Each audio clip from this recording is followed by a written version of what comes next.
Alright, so it's no secret that I've been an Apple fanboy for a while, using some of the iPhones, the MacBook, the entire ecosystem, and I don't easily switch for that, except I am really excited about the next device I'm going to use. But something happened to me once I laid my hands on this OnePlus 15, and just after 48 hours of using this device, I definitely had to switch to it fully as my daily driver. Now, just so you know, this video is not sponsored. I bought this phone with my own money, and I'm going to give you my honest kind of Apple user perspective into this phone so that it will help you decide if this phone is even what you're getting or how close it is to almost like that premium Apple experience. So first of all, the price and variants these phones come in are in a little bit different versions. There are two main versions. The OnePlus 15 comes with two main versions, the $89.99 US one, which is the base model, and then you get the 99 for the higher base model. Now, this is the highest spec one, the highest, the greatest. This is the best OnePlus has to offer. I might be wondering this year why OnePlus decided to skip from the 13 they released earlier this year to the 15. It's just because the 14 number is kind of considered bad luck in China also, so that's why they skipped to 15. But I have no issues with that as long as it delivers. That's all I'm interested in. So the one I got is the top of the line quality when it comes to what OnePlus has to offer. So once you unbox this, what you get in the box is actually the complete package, which you don't get from any other top smartphone brand anymore when you're getting this phone. So you get the phone, you also get a charging brick, a high-grade charging brick, and you get a USB cable. Now you get a screen protector that is already applied to the phone itself, but I'll just advise that you just take that out and buy a really high quality screen guard, because I'm not going to trust that. But there's no case included this year, but at least you get a super fast charger.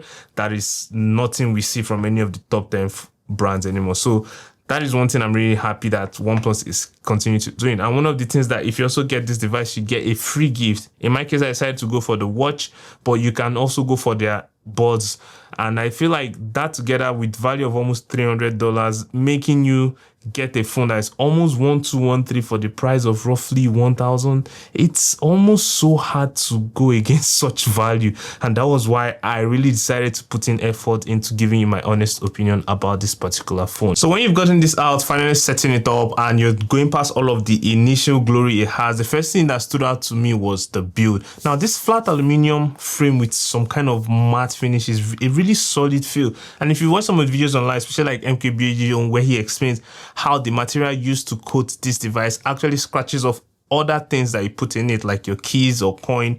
Normally when you rub your key or coin on like a device, it scratches the device, but this time the device is the one doing the scratching, so thereby protecting this device, and it feels really solid and really expensive. Now, the three colors this comes in is the Infinity Black, the Ultraviolet, and the Sandstorm.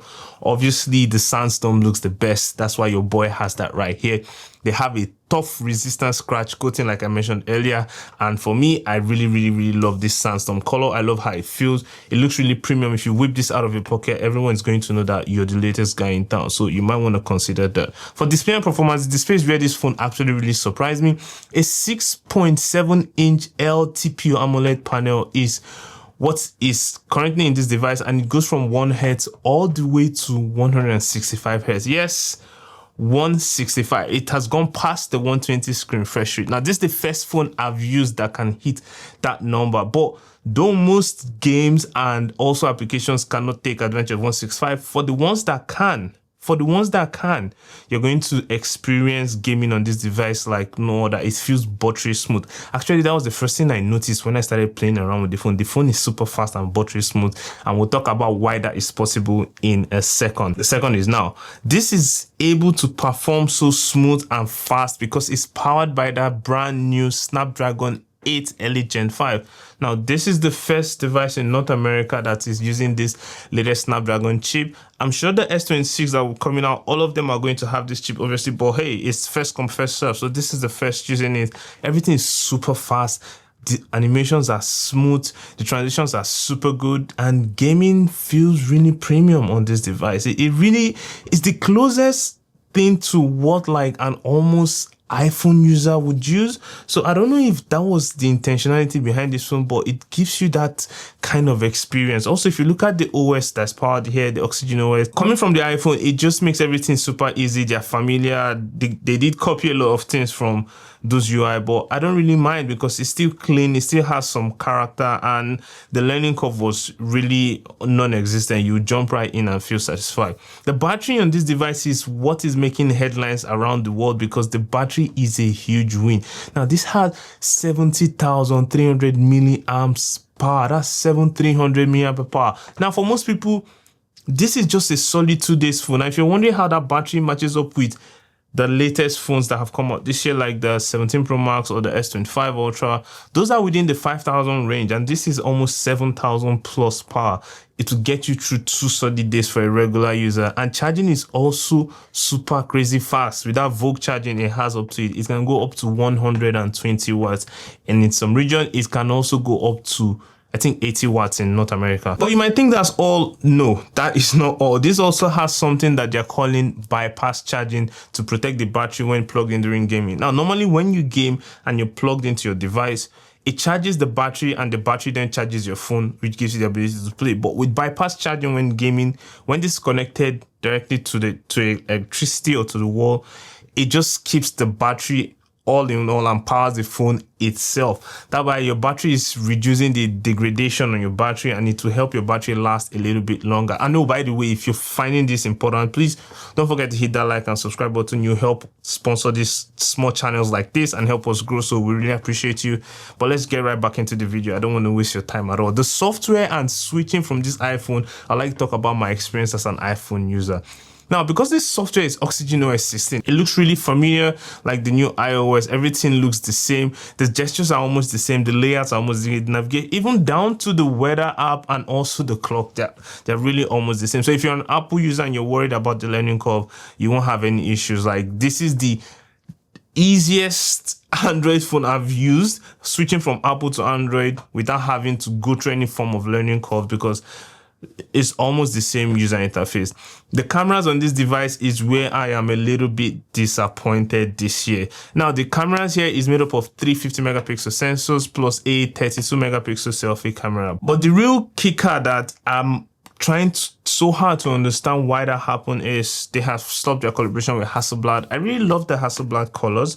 I felt like it gave this phone a unique punch, but you know, now they're like, hey, we're big boys, we're doing our own thing, so you can get away with that. Now for video, this can shoot up to 4K 120 frames per second and up to 8K 30 frames per second. The footage, they look really clean. Stabilization is decent, but trust me, it's nothing compared to the top flagship phones like the S25 Ultra or the iPhone 17. And I don't know why. I was hoping it would be. I still have an in-depth test that I'm running, so I won't speak so much on it, but I have a test with the S25 Ultra coming and also with the 17 Pro Max, so you might want to stay subscribed to the channel so you see those camera comparisons all in the glory of what it is. Now let's get into some of the things I don't really like or fancy about this particular device. First, like I said, is the camera. They're good, but the consistency isn't on the same level. It's very inconsistent and doesn't really perform well in low light. Second, OnePlus removed that alert slider. Now, if you check the OnePlus 13, that alert slider was one of the things that gave this phone its identity, and now that is all gone. And plus, that doesn't feel as iconic as the slider. Although the display is super smooth, animations are super smooth, goes 1 to 165 Hertz. This is technically still a downgrade from the screen resolution from last year. And according to some of the research I did, OnePlus is doing this to just enable that 165 Hz refresh rate. But I mean, like, honestly, just speaking from a non-technical point of view, I didn't notice anything different. People might say they noticed it, but I did not notice it. And I use a lot of high premium smartphones, so I'm guessing you won't have any problem with it at all. So those are some of the major things or complaints I've had about this phone so far in the 48 hours I've had with it. I'm sure, like, if I use them a little bit longer, I might find some more and I'll let you know. But now let's come to the important part of the video, like asking you if you should switch to this device. Now this device has to meet some certain criteria and it's for a different grade of people. First of all, I will say, if the most important thing to you is gaming as a mobile gamer, this is the best phone you're going to get for the amount it is giving, like in pure value, battery life, screen refresh rate, this is almost the best you can get so far. It feels really good. And if battery is the most important thing for you, this almost 7,000 plus milliamp battery power, this will obviously be what will be there for you. It's going to last you that much. Now, if you're a filmmaker or a mobile cinematographer, I would have to tell you, you might want to skip this one this year, just because the cameras are not that impressive, just from my little time using it.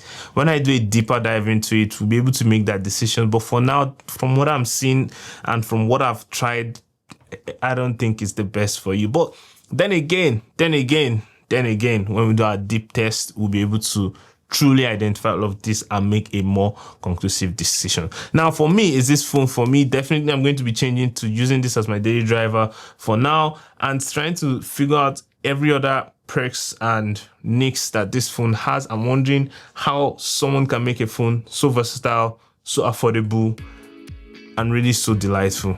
Well, that's it for my first time review and my opinion from an Apple fanboy switching to the OnePlus 15. If you found this video helpful, don't forget to like and subscribe. We have deeper reviews coming, and also we have camera comparisons coming. So you might want to stick to the channel, subscribe to the channel so you don't miss that when it comes. And when it comes, you'll be the first to know. All right, that's it, boys. See you in the next one.